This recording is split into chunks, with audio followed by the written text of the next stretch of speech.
Տեսեք, վերջին օրերին մի շատ վատ դիսկուրս է Նիկոլը սկսել երկրով մեկ,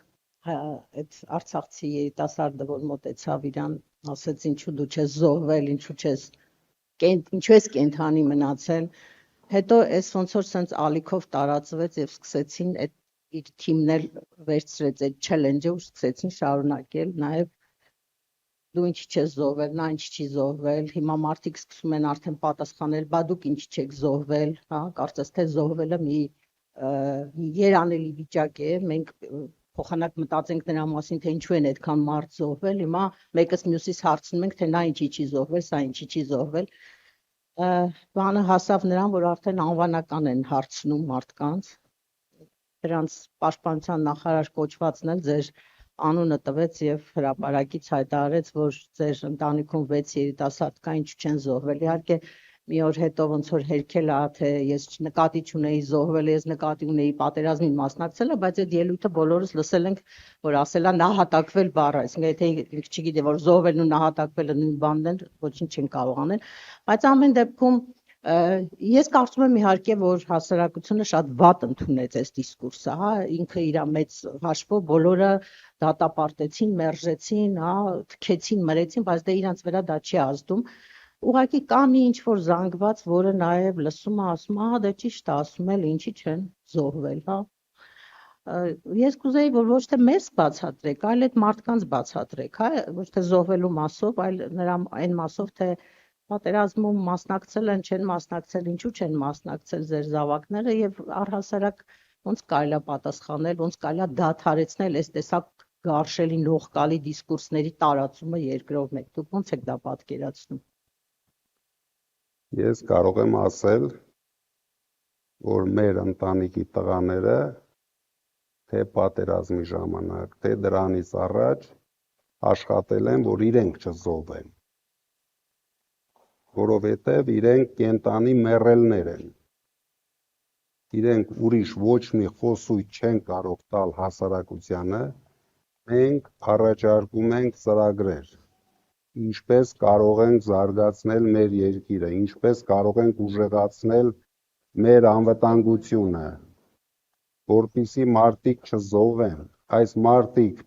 բերելով հազարավոր զոհեր այս տարիների ընթացքում, նույնիսկ չեն կշտացել դրանից, ուզում են, որ հայ բնակչության ամենակիչը այն ընդդիմադիր ուժերը, ընդդիմադիր ժողովուրդը բոլորը զոհվեն, եւ եթե մենք չկանգնեցնենք այս process-ները, իրենք կհասնեն իրենց նպատակին, սաֆարովները կմտնեն Հայաստան եւ այդ ժամանակ մենք չգիտենք ով կզոհվի, ով կենտանի կմնա, բայց վստահ եմ, որ առաջին հերթին այդ ասողներն են զոհվելու, որովհետև ոչ մեկը չի ընդունում եւ չի սիրում այդպիսի խոսույթներով հանդես եկող մարդկանց։ Թող այդ ասողը լավ ուսումնասիրի իր ղեկավարած նախարարությունը եւ տեսնի այդ 6 տղաները եւ իրենց ընտանիքը ինչեր են արել։ Երևի ինքը այդքան ուղեղ չունի, որ գոնե ուսումնասիրի դա։ Լավ, մի թեմա կա, որի մասին կուզեի, որ դուք էլ արտահայտվեիք, հա։ Ես իմ դիտարկումները ցույց են տալիս, որ հասարակությունը երկու խնդիր է դնում ձեր առաջ, հա, երկու պահանջ ունի ձեզանից։ Մեկը, որ երաշխավորված լինի, որ ցնցումների մեջ չի ընկնելու երկիրը, պատերազմ, արհավիրքներ, ճգնաժամեր, չգիտեմ, ֆորս մաժորներ լինելու, այսինքն դուք պիտի կարողանաք խաղաղ կառավարեք եւ ավելի լավ վիճակում պիտի լինի երկիրը, քան թե Նիկոլ Փաշինյանի ժամանակ, եւ երկրորդը իր համար կարեւոր է այդ բախի գործոնը, հա։ Ես ինչքան հետևում եմ, տեսնում եմ, որ մարդիկ այսօր ինչի են կարկանդված, ինչի են այսքան սահմանափակ խոսքի ազատության մեջ, իրենց դրսևորումների մեջ, նույնիսկ վախենում են ընդդիմության հանրահավաքներին մոտենալ, կարծիք հայտնել, մի հատ լայք դնելու համար կարող են աշխատանքից ազատվել եւ այլն, եւ այդ վախի գործոնը երևի երբևէ երկրում այսքան մեծ չի եղել, ինչքան հիմա է, ու դա շատ բացական դեր է խաղում, հա, վախը նաեւ ստիպում է մարդկանց, որ գնան հենց այդ վախով էլ քվեարկության գնան։ Դրա համար հիմա գլխավոր խնդիրը, որ դուք պիտի լուծեիք, ինձ թվում է այս փուլում, պիտի լիներ այդ վախից մարդկանց թոթափումը, մարդկանց ոգևորելը, մարդկանց հասկացնելը, որ մի վախեցեք, ձեր համայնքապետը, հիմնարկի ղեկավարը, այսա այնա, ասենք փոքր գյուղեր կան, որտեղից մենք արձագանքներ ենք ստանում, որ հայտարարակ տերոր, տոտալ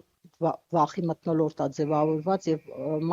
մարդկանց զգուշացնում են, ասում են, որ իմանալու ենք ով ինչպես է քվեարկել։ Սրա դեմ ես ճիշտ ասած չգիտեմ, հա, ինչ ձևով կարելի է պայքարել։ Ես փորձում եմ, ասենք, մարդկանց նույն համոզել, բացատրել, որ ոչ ոք չի իմանալու ձեր քվեարկության արդյունքը, սպառնում են, կեղծ այդ սպառնալիքները, մի տրվեք դրանց։ Եթե աշխատանքից կազատեն, կարող եք վերականգնվել, դա անօրինական է այդ ազատումները եւ այլն, բայց ես ուզում եմ հասկանալ, թե դուք ինչ գործիքակազմ եք տեսնում, հա, ինչպես կարելի է անել, որ մի հատ հեռավոր, ասենք, Վարդենիսի գյուղում ապրող մարդը չվախենա եւ գնա քվեարկի նենց, ոնց որ իր խիղճը իրան թելադրում է։ Ինձ թվում է դուք արդեն տեսնում եք մեր գործելավոճը, անվախ գործելավոճը, դրա միակ ձևը դա է։ Երբ ամեն օր տասնյակ մարդիկ ձերբակալվում են մեր համախոհներից, բայց դա ոչ մեկի չի կաշկանդում։ Բոլորը ավելի մարտական տրամադրված գնում են առաջ։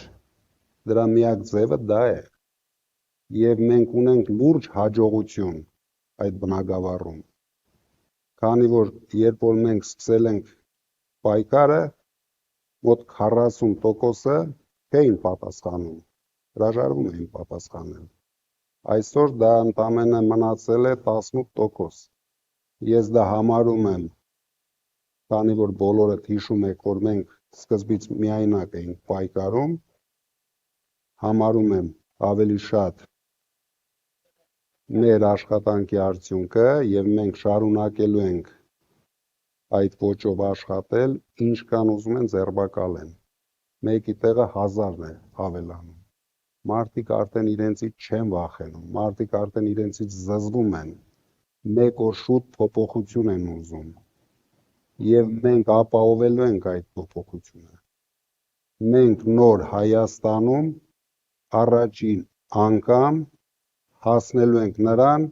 որ ընդդիմությունը հաղթելու է իշխանությանը։ Մենք դրանում վստահ ենք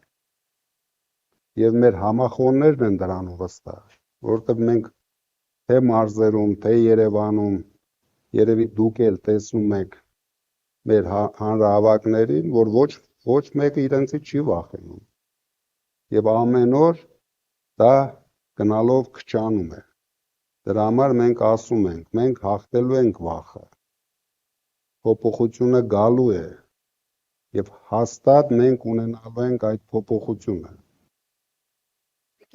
Կարողանաք համոզել, որ ընտրություններից հետո գաք իշխանության ցնցումներ չեն լինելու, փոփոխությունները ի վնաս մարդկանց չեն լինելու, էլի։ Ցնցումներ բերում է թույլ իշխանությունը, ստախոս իշխանությունը։ Մենք չենք խաբում մեր ժողովրդին, մենք բաց դրել ենք բոլոր հարցերը, մենք սա անելու ենք։